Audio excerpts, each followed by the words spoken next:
lots and lots of industries in this country where why pay working people on the outside when we have people inside a prison that we can force to do that labor. And so the creation of this like cycle within prisons means that we never get out of this. We never get out of this this situation in which communities become dependent on prisons to survive. And so that's the real question I think that we need to ask ourselves is like, how do prisons really participate in the depression of wages and the suppression of labor movements within this country? And then we see the way that people inside of prisons are exploited in that struggle. Thank you. So Piper, this is a question for you. We're curious to hear what you have to say about what role storytelling plays as a strategy for social change, and then how has the prison strike used or could use stories as artistic expression to organize? And I wouldn't just limit this question to people who are incarcerated, but also communities who are affected by mass incarceration, how that can play into this. Yeah, so one of the things that I thought was really, really important about the prison strike this year was the use of symbolism, right? So the strike ended and started and ended on symbolic dates. It ended on the date when the Attica riot took place.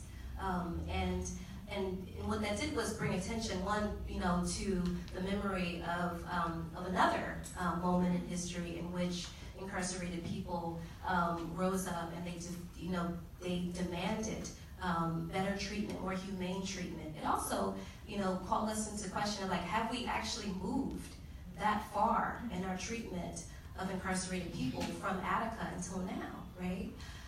So now Attica's again in front of our memories, but also the thing to keep in mind about Attica is that after Attica, college programs came into prisons as a result of Attica, right? So there's a history there that they're pulling from. There's a story there, the narrative that they're pulling from, and recognizing that there's always been resistance from inside of the walls. That people have always advocated for themselves, so they've always demanded better treatment, human dignity from within, and their leadership is really, really critical to any movement to end mass incarceration. So in terms of storytelling on the outside, I think people have been telling the stories for a long time. There's a long history of literature, of writing, of prison writing that we pull from. There is this incredible storytelling that happens all over the country, that people use their stories as a tool for advocacy, as a way to humanize this issue, and a way for people to understand the impact that not just has on people who are incarcerated but their families. In Mass Story Lab, we bring together a range of folks. We usually have about 5 or 6 storytellers who each have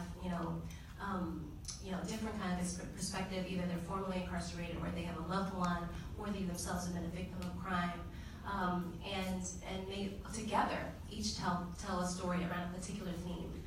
And the themes that we've kind of taken on have been ranged from things like the intersection of mass incarceration and mass deportation, the impact on children and families, mental health, reentry, women. And so in each lab, we're using the stories as a catalyst for action. And so, we start with storytelling, we end with imagination and action in that moment.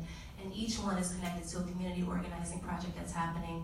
And so we've done them with the campaign to close Rikers Island, the campaign to close the Milwaukee Security Detention Facility.